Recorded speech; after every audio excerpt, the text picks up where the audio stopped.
Welcome to the Nerd Party.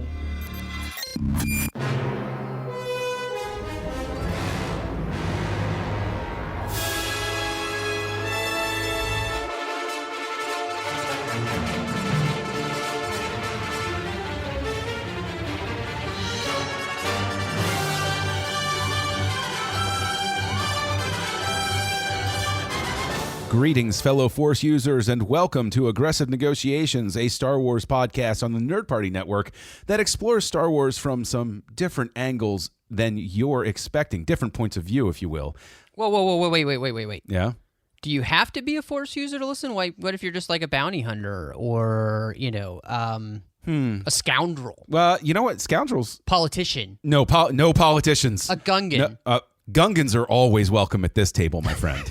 I'm just wondering. I didn't want anybody to feel like left out because they weren't. That's actually that's a really good point. Everybody but politicians are welcome. So I'll say that. Well, that is Matthew Rushing, one of the Jedi Masters. I'm one of the Jedi Masters, John Mills, and welcome again to Aggressive Negotiations. This week, let's get right to it because there is so much to talk about with this topic. We are talking about Mandalorians. In case anybody's unfamiliar with Mandalorians, just to give a rundown, people meet Boba Fett back in the late 70s, and then Empire Strikes Back. They fall in love with the armor. His backstory gets kind of touched on in the Marvel Comics, thrown out, rewritten in the 1990s. What it means to be a Mandalorian comes into more focus then, and then the clones bring it into focus again. But we don't really get the Mandalorians until the Clone Wars TV series. So, Matt, just as a rundown really quick, in case anybody somehow hasn't heard the term Mandalorian or needs a refresher, how would you define a Mandalorian? Well, I define a Mandalorian as a character from Mandalore. I like that definition. That is to the very point. And right. Well, and the reason that I say that is because I think we need to deal with this subject right up front, John. Is Jango Fett and Boba Fett, are they even Mandalorians? Because the reason I asked that question, in one of the Clone Wars episodes, the first Clone Wars episode where we visit Mandalore, Obi-Wan is talking to Prime Minister Almec and mentions the fact that he had run into a bounty hunter with Mandalorian armor, and Almec says, Jango Fett is not a Mandalorian. How he came by that armor, I do not know. And so the question becomes, are they even Mandalorians? This actually gets into one of the things that I like most about the Mandalorian mythos. I'm glad you went right for it. I'm going to say yes, and for this reason.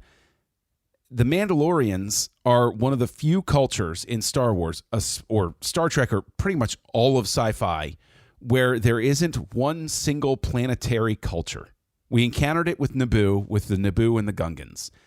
Mandalore, we actually encounter a planet, or planetary system as one of the moons is inhabited, where there are conflicts within the people themselves as to what it means to be a Mandalorian. I definitely believe that Jango Fett is Mandalorian by tradition. He chooses that armor on purpose. And for me, the way that the whole Mandalorian thing works is I think that it's particularly brilliant that the Mandalorians are basically, the Mandalorian warriors, who we later come to know as Death Watch, are basically vanquished by the Jedi by the time we encounter them in the Clone Wars, for all practical purposes. And Jango Fett revives his version of the Mandalorian race with a contract with the Kaminoans, and the Mandalorians get their ultimate revenge by wiping out the Jedi. Like that's how I see it work out in the balance sheet of things. Do you come from it from a different point of view, as it were? Well, it's interesting because I don't know if we have an answer to the question yet. So I don't feel as though I can be definitive on whether or not Jango Fett is a Mandalorian. He could be. He could have been a member of Death Watch and then gone off by himself and became a bounty hunter. We honestly don't know. So I feel like the most honest answer is we haven't been told in the Star Wars mythos, from Clone Wars to Rebels to the films, whether or not Boba Fett and Jango Fett are actually Mandalorians or whether they just wear that armor. And so I honestly can't tell you, because I don't think anybody can tell you that's the case. Okay, see, I won't lie that I'm sure that part of my, my belief of what, how it ties together, there is definitely some residual stuff left over from the comics that came out around the time of Attack of the Clones and all of that stuff. There was assigned to Jango Fett this idea that he was a Mandalorian working to, an ultimate super objective of wiping out the Jedi and getting revenge for what had happened to the Mandalorians in the past. And all of that stuff technically is thrown out. But it could very well, easily be lurking in the background of my mind, because that version of everything was actually written to try to ameliorate what the prequels had stepped all over with Journeyman Protectorate Jaster Muriel, which was back in the 1990s. So with this current mythos that they have created for Mandalorians, do you prefer this version or do you prefer any earlier version? Do you try to blend them together in your brain? Because I honestly think I'm blending them together in my brain, making them work together. Do you try to do the same? I don't think so. I think that it was a lot like this, and forgive, I apologize, I'm going to reference the other Star franchise, but I've been trying to think of a better way to put this, and I can't. Okay. So, to me, the Mandalorians and what we learn about them, and honestly, all that we know about Mandalorians comes from the Clone Wars. That's the official source that we have now for who Mandalorians are and what they are. Okay. And I think a lot like Star Trek Enterprise did with the Vulcans, the Clone Wars did with the Mandalorians.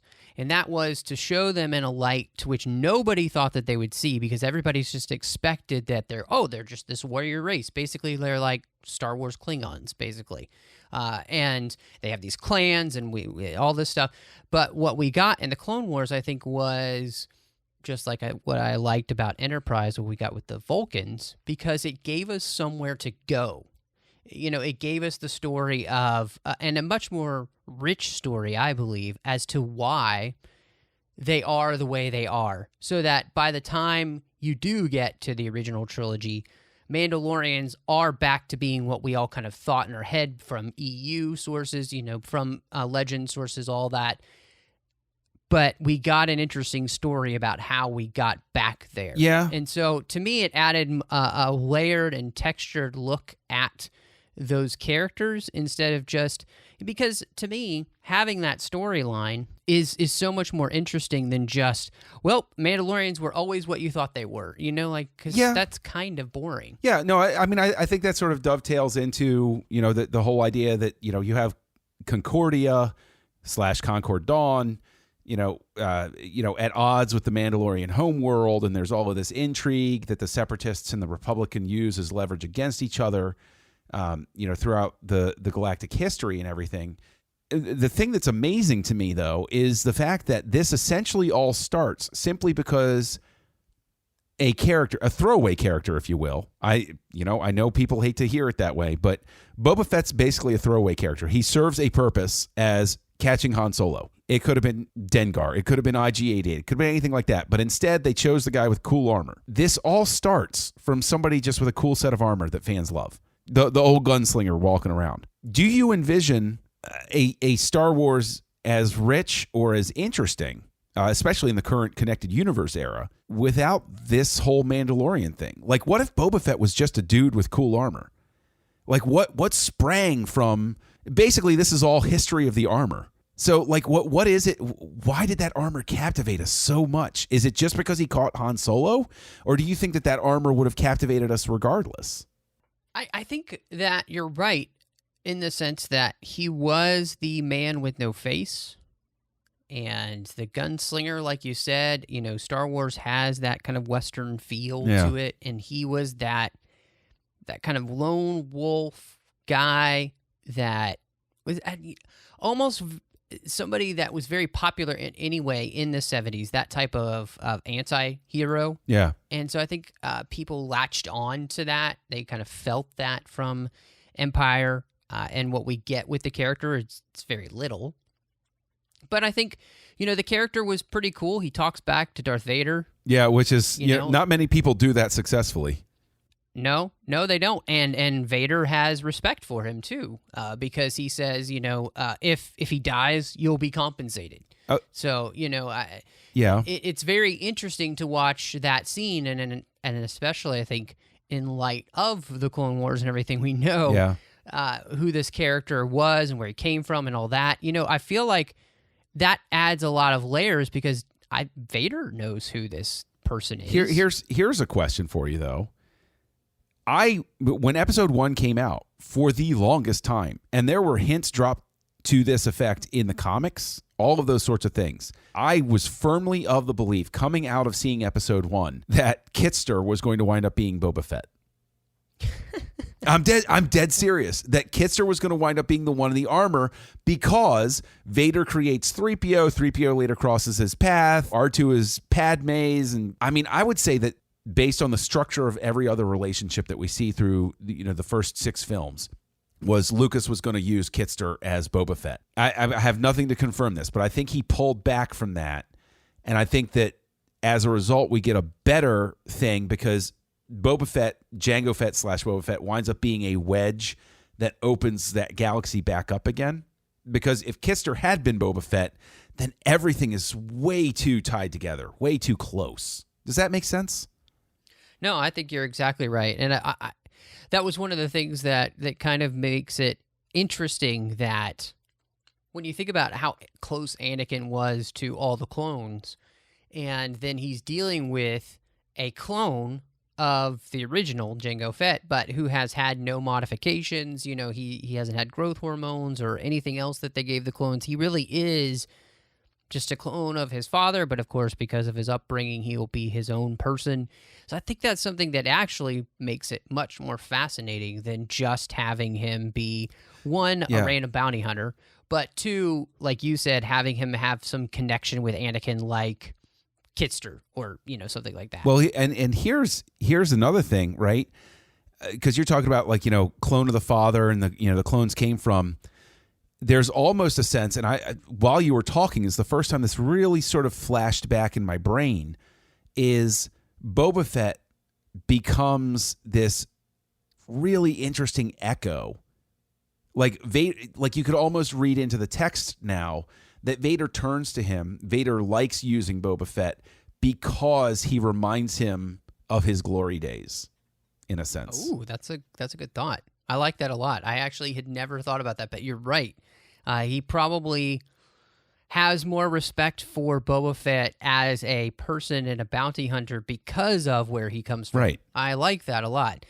Now, I've got a question, too, because, we talked a little bit about there for a second, but what did you think about what we got in the Clone Wars? Because I know a lot of fans decried that. I mean, you had people who just absolutely adored the Mandalorians, and when this came out, they were like, if there had been a place to have literal pitchforks and, blazing torches to go burn down Lucasfilm, I think that might have happened with some fans. So what was your thought process, especially as we continue to learn more through, they continue with Mandalorians all the way through season 5. And then, of course, get even more now with Sabine in Rebels. For me, no lie, I am the type of person where when you throw something at me that's unexpected or that rewrites some piece of expanded, okay, just to give some background, I had Boba Fett was always, everybody loved Boba Fett. And I'm not saying that I didn't. Everybody loved, there's not a single person that didn't watch Empire Strikes Back, see that armor, hear that voice and go, yeah, man, that he caught Han Solo. That is one bad mofo, right? Boba Fett had gotten so stale for me because of the fan love. I reacted very positively to what happened in Attack of the Clones, and especially the Clone Wars with this rewriting of the Mandalorian mythos. I loved that they did it because they did something that I didn't expect. They did something where they said, the B team took care of that. Here's our take on things. I accepted it from the get-go. And even if I had any trouble with it, the Darksaber would have sold me on them immediately. Yeah, that thing was just incredible. And what I loved about it was, again, that it added a depth to, because a lot of things happen in sci-fi where everyone is a cookie cutter of each other. Yeah. You know, everyone is the entire race is exactly the same. Right. So the fact that we came in the Clone Wars and we said, you know, they used to be this warrior race. The warrior race had some serious issues, had some wars within itself, chaos, civil wars, all of that. And because of that, have turned to pacifism. It to me, it just made so much sense. And it created, again, a nice dichotomy in that one race where, you know, you still have ones who want to be the warrior race. You have the others who are firmly holding on to pacifism in that battle between the two. And it made for a really interesting conversation and honestly just great episodes of the Clone Wars when you threw the Jedi in there. No, absolutely. But Obi-Wan. But also, you know, you actually made me think, and God forgive me for, you know, one of the things I'm about to say. But the first thing I'll say is that it's almost like a more interesting Alderaan, because Alderaan was always, oh, we're peaceful. We're not, really? There isn't somebody on there that wants to, like, come on, man. I mean, like, you know, people. Are you sure there's not one serial killer right. on Alderaan? Yeah. And if you're all pacifists and you have absolutely zero weapons whatsoever, then that serial killer you're talking about, Matt, oh, he's having a field day. He's having a field day. He's just doing it, you know. Well, and that was what was so interesting was, and I as I was rewatching, you know, I actually did some research for the show. I rewatched all the Clone Wars episodes with the Mandalorians. Of course, I've just watched the brand new Rebels episode where the Mandalorians are featured again with Fenn Shysa and Sabine Wren. I was really struck by the way in which the Mandalorian peacekeepers in the Clone Wars episodes were very reminiscent to me of what the Jedi were supposed to be. They're there to keep the peace. They're not there to fight a war. Right. And so the moment somebody comes with an overwhelming force, they're not able to handle it. Yeah. So I thought it was, when you start to look at it, especially in the Clone Wars, it is a nice, small microcosm of what is going on in the rest of the galaxy happening on Mandalore, because then you get those characters who they want Mandalore to return to a more warrior sense so they can defend themselves and be great. And that's the struggle almost that's kind of happening in the Jedi Council too, in the Jedi Order, as they become more warrior-like instead of peacekeeper-like. And so I really, when you start to think about what they're doing in the Clone Wars, why they're doing it with the Mandalorians, kind of giving you a smaller picture of the larger picture, it really is brilliant. I mean, George is a genius. Yeah, there's definitely the play within a play, and this is the thing that I preemptively asked for forgiveness for, but I got to go ahead and drop it. Would you say that Pre Vizsla's motto would be "Make Mandalore Great Again"? Oh gosh, I couldn't help. It's going to be great. It's going to be big. It's going to be huge. It's going to be the best Mandalore you've ever seen. We're going to use all the best words. We're going to have the best armor. Well, now see, okay, they do have the best armor. I will say that. Now, and that's the thing, you know, with the armor. Is Boba Fett's armor stems from the idea of the super stormtrooper. It was originally all white. The video is out there where they show, like, you know, working flamethrower and all. I don't know how somebody didn't kill themselves with that thing, but beautifully designed armor. And basically, like, you know, Lucas being Lucas was like, that armor's great. Let's go ahead and use it for somebody else and repaint it. And then, you know, essentially the armor anyway with that armor, let's go ahead and have the discussion. We have a galaxy, a fictional galaxy, where we have Darth Vader's armor. We have the Red Guard armor. We have General Grievous, who is basically a walking suit of armor. We have all of these great design elements. What is it you think that makes the Mandalorian armor so darn cool? Because here it is 40 years later, we're all still obsessed with the Mandalorian armor. What is it about it that just hits that chord? I think what you said is really spot on. It's just so cool. I mean, the helmet look, the design of the armor for the body, the way it all works together. Now, I would say that honestly, Boba Fett's is probably the cheesiest compared to what we get like later Really? on. You see in the yeah, because I feel like the armor that we see in the Clone Wars looks a little more complete. Interesting. Boba Fett's looks. I mean, when you really look at it, to me, it's not as cool or as great as what we got in, like, say, in the Clone Wars. I mean, I Really? think of Pre Vizsla's armor being really sweet. I love Bo-Katan's armor, but when and even in the newest Rebels episode that just came out, John, the Imperial Commandos. Yeah. Finally kind of seeing brought to life almost Joe Johnson's idea, Yeah. where it's more the stark white and everything with that, ultra slim jetpack. It's definitely a better design. They got that jetpack. Yeah, I think that jetpack design comes straight from Apple, because that's what it looks like. Yeah. I like that. An Apple store for Mandalorians as they walk through. No, I disagree that Boba Fett's is the cheesiest. I actually give that distinction to Jango Fett's armor, because in Attack of the Clones, when he moves around, his chest plate armor bends a bit, and so it becomes less convincing as armor. Like, there's no reason why the space age armor wouldn't be able to bend, and we have armor weave cloaks and those sorts of things in Star Wars. But in specific, the scene where he's and it's a scene that I love, when he's fighting Obi-Wan. There are a couple of moments where his arm crosses across his body, and the plating bends, and it looks too soft. It looks cushiony almost, and I'm kind of like, really? That kind of, so. As much as I like Jango Fett's color scheme, I'm not a fan of the armor itself, specifically because it looked the fakest to me. Okay. Even though I love this, like, I like, that is the color scheme that I think is cooler, but It is pretty stinking cool. I really like that armor. I think it looks really nice.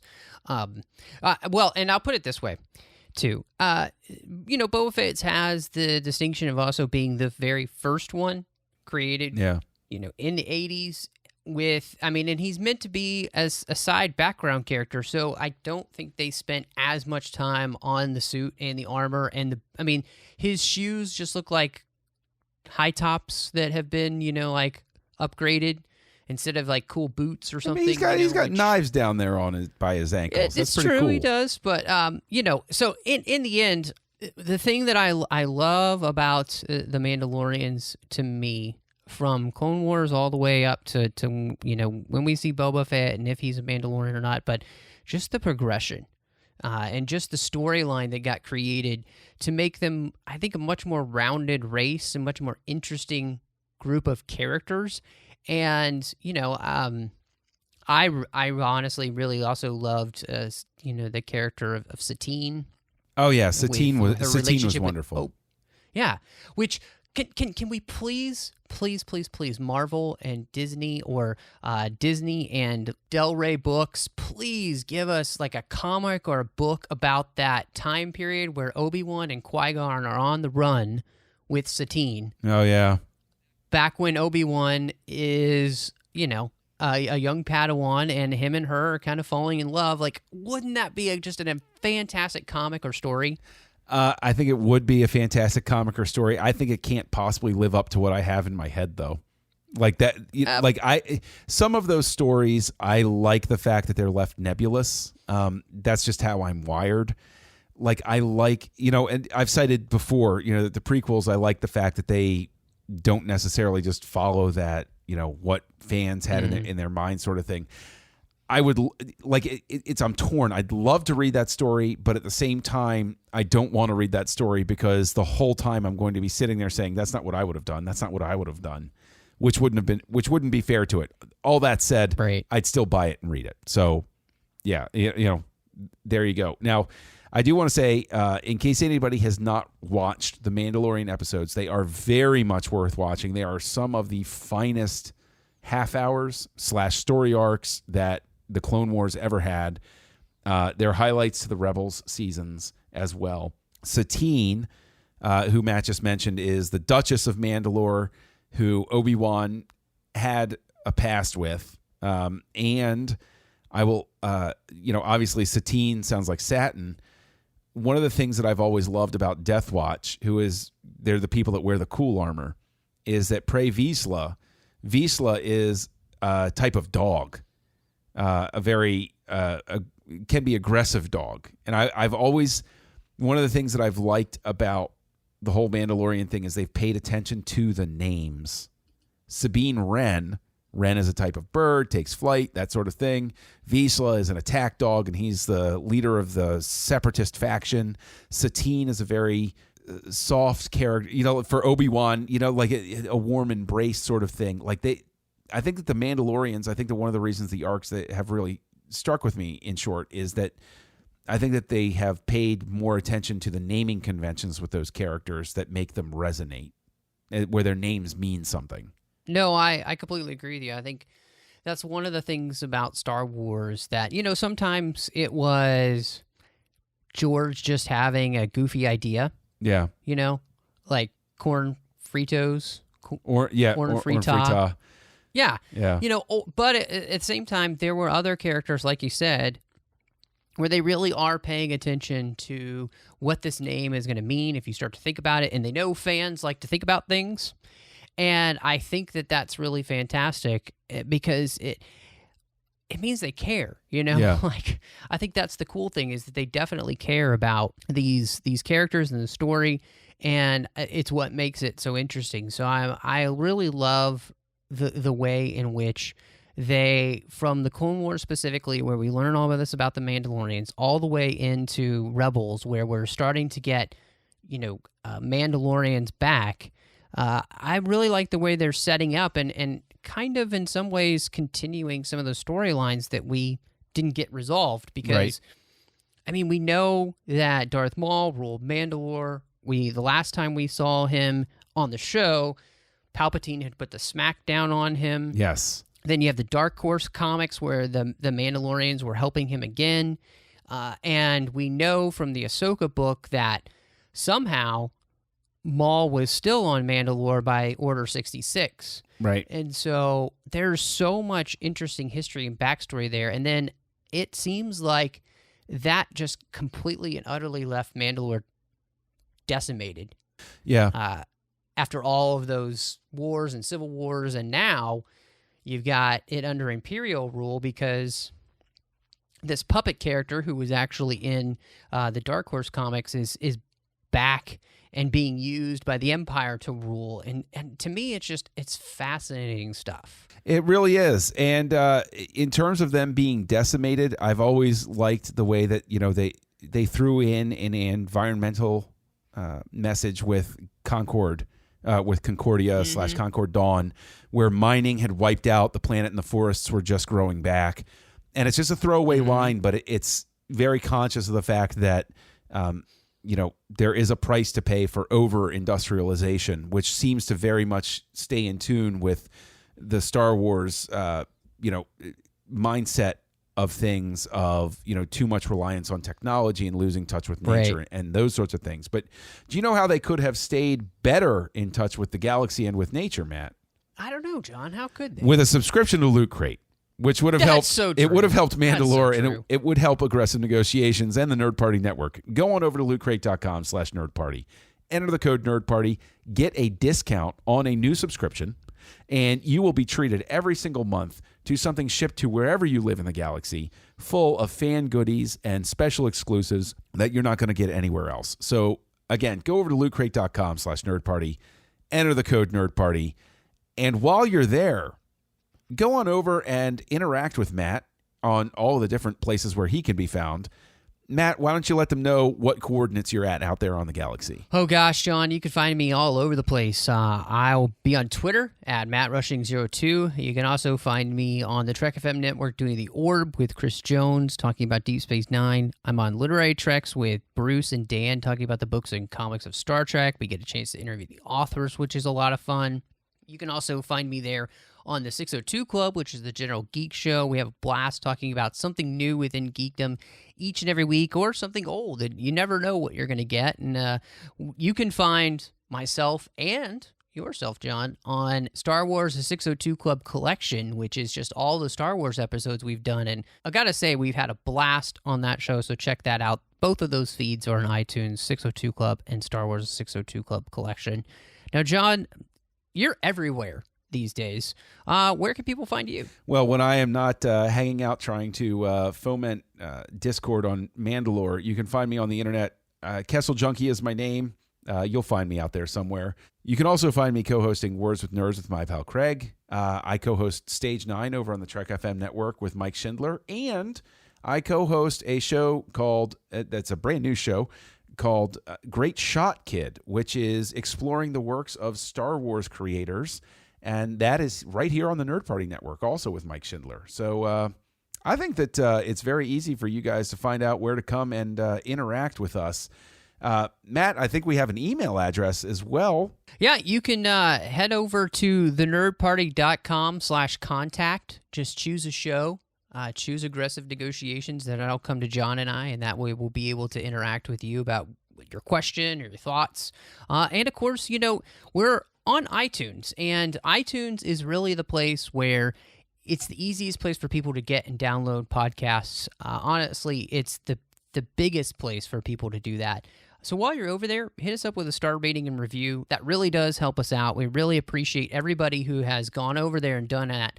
And John, we need to give some love to some people who have gone and done that recently. Yes, we do. We've had 2 great new 5-star reviews, and those people need to get called out. We've got one by Sean Dorman. Thank you so much, Sean. Gave us a review. The review title was Beautiful Men and a Beautiful Podcast, 5 stars. Thank you so much. Yeah. And then Brandon H83 said, deep and highly specific Star Wars podcast. Thank you so much, guys, for your 5-star reviews. It does wonders for helping people find the show. So follow their lead. Go over there. Give us a review, too. Absolutely. And find out how you can help the show with that. So thank you so much. Well, you know what, Matt? I think there's only one thing left to say. I think it's time to close negotiations. John, negotiations are closed.